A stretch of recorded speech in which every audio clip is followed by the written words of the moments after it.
What's going on, guys? Welcome back to another episode of KozMatt's Wrestling Recap. With a shocking turn of events on Monday Night Raw last night, let's get right into this thing. The clock on here next to me is just ticking. And last night, all I was waiting for was Raw to just finally go live on air. And I think I was very not disappointed. I was very happy with the show. I think the way they opened it was just perfect. I'm so surprised. Cody Rhodes is still... I thought they sent him home because he's due for surgery this week, but he opens the show addressing the WWE Universe. Seth Rollins comes down telling him, job well done. Dusty Rhodes would be very proud of his boy right now. And then Cody kind of teared up a bit. Rollins kind of leaves from the arena. Well, he just leaves the mat, the ring, but he then comes back after Cody's getting some pops from the crowd and chants and whatnot, and he attacks Cody with a sledgehammer, and then officials try to stop him and all that stuff. And I think we're going to get both babyface reactions moving forward from these two. I think they're going to keep this feud freaking going because I think that's all Seth Rollins really has right now. And you know what? Honestly, just after that match, just let him keep freaking fighting, dude. Let him fight.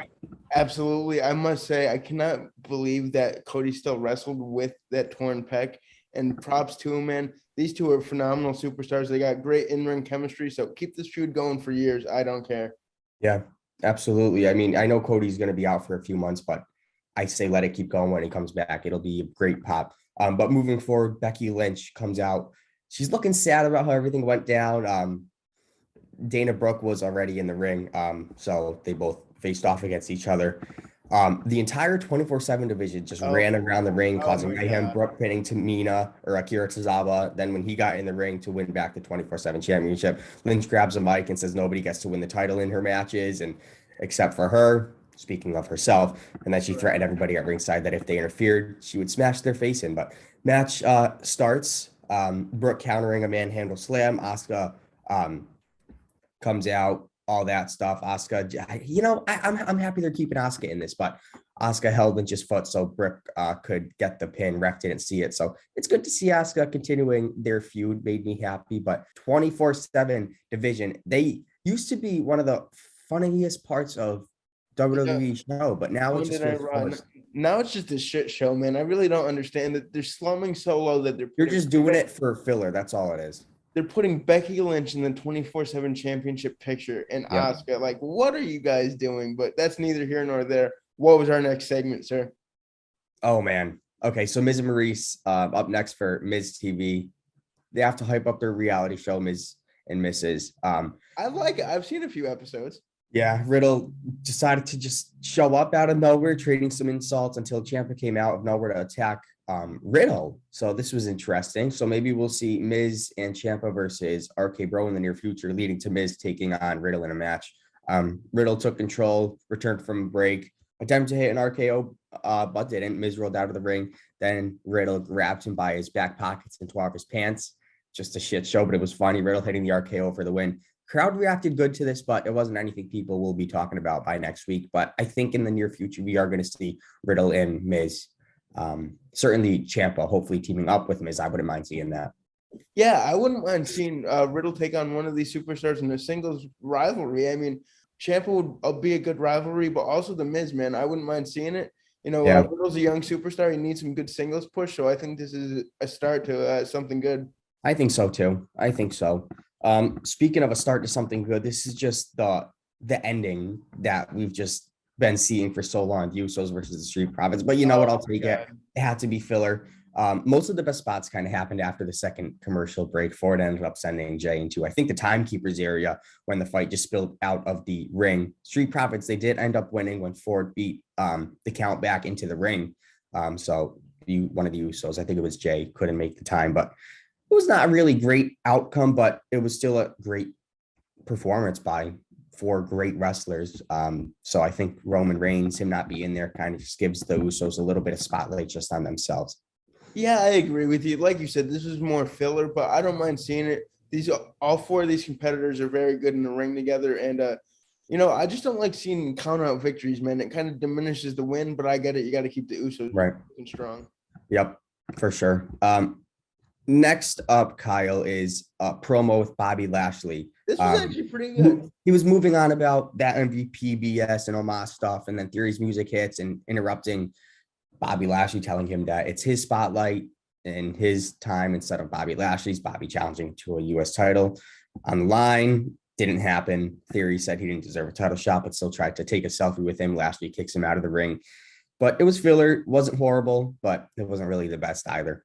Yeah, man. I think we're going to see a tease with Bobby Lashley getting not yet, if not facing Austin Theory. Austin Theory, he's definitely getting a championship soon, but it was very weird. I don't know if they're going to put Bobby Lashley in that U.S. title scene, especially if he's just going to lose to Theory. I mean, I get it. You're trying to build Theory up, but put Bobby Lashley in the WWE Championship picture, not the U.S. title picture. This was just strange to me. I think so. What they want to keep doing with Theory, just build him slowly. That's the best thing they could do. They can't shove him down our throats. I get it. But finally, next, the Judgment Day came to the ring to deliver a promo about how they defeated Styles, Balor, and Morgan on Sunday. Damian Priest and Liv Morgan, they kind of spoke before Edge took over, revealing that Finn Balor was a newest member of the group. Right when this was a shocker, but it got worse. Right when Finn got to the ring, they were kind of talking, and then Damian Priest goes, "The only person letting us down or bringing us down is you, Edge." And then they all attack Edge, throw him down outside the ring, and then hit him with a steel chair. I think this is a way to write Edge off of TV for a bit, which is a weird choice unless he's actually injured right now. But he was the way that Judgment Day was brought together. They just split them up so freaking quick, dude. This is why I don't like tag teams in WWE, because this is honestly one of my favorite tag teams. And now I just don't see them progressing without Edge. But you know what? They're giving Finn Balor spotlight. Maybe this is a way Edge can't be on television for now, or maybe he's just injured. I don't know. But moving. It was very strange because, like you said, Edge built up as the main focus of the Judgment Day. He created it. I could see if they're going to make Finn Balor the new leader and, bring that demon character into it. It could be pretty good. I hope the Judgment Day doesn't fizzle out because of this and they keep it building strong. Oh, for sure. Oh, yeah. I mean, yeah, I did. There's very weird. There's a few things they can do here. There really is. But let's move to our next segment. Omos defeating Cedric Alexander with just one move, two-handed choke slam. But then for some reason, Dolph Ziggler and Robert Roode came out for an interview. What are they, faces now? I guess Omos and MVP got angry, so Ziggler hit a super kick and the Dirty Dogs kind of ran away. So they were up on top of the ring after this match, or on top of the stage with Kevin Patrick doing a quick interview, kind of like interrupting the segment. It was really weirdly put out, but I see what they were trying to do. But it just buried Alexander deeper in the storyline that he's been in lately. I don't know. But are Ziggler and Roode baby faces? I'm not sure, but it kind of seemed pointless, but maybe it'll bring out something good. Yeah, man, Cedric Alexander's such a good wrestler. I don't know why they bury him. It's almost like that Drew Gulak situation on SmackDown. It just makes no sense for Cedric Alexander. Yeah. Forward, what I love, Chad Gable ringside as Otis took on Ezekiel. Ezekiel actually took Otis down with a crucifix pin for the win. It was short, but it was kind of sweet. Then Ezekiel grabbed the mic after Kevin Owens was granted a rematch by Ezekiel. Ezekiel telling Kevin Owens he wants a rematch. And Kevin Owens says, you know what? I'll admit it if you actually admit that you're Elias. Oh, boy. He admits that he's Elias, and Owens just celebrates, but then Ezekiel said he was lying, and then he really was Ezekiel. Then I don't know what they're doing with this. I don't know. Then he had a jumping knee to the face before running from the Alpha Academy. It was a little bit of a shit show, but I was really hoping that this feud was over, man. And it's not. It was on the bigger and better things, but it's not. Trying to push this Ezekiel thing down our throat, and I cannot stand it. I know.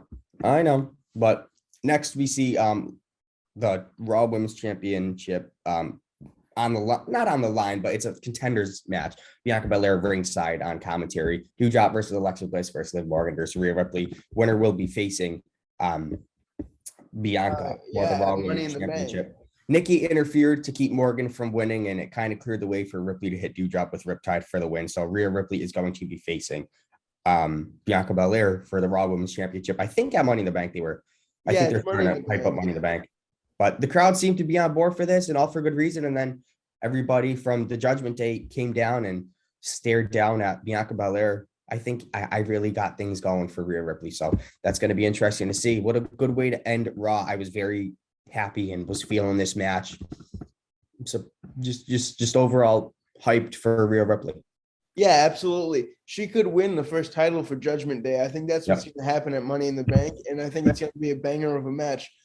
Well, guys, that's it for Monday Night Raw. Let us know what you guys thought about the show. Always like, comment, and subscribe. And Matthew and I will see you Saturday with a SmackDown recap. Peace out. Ciao, guys. Come on and fight.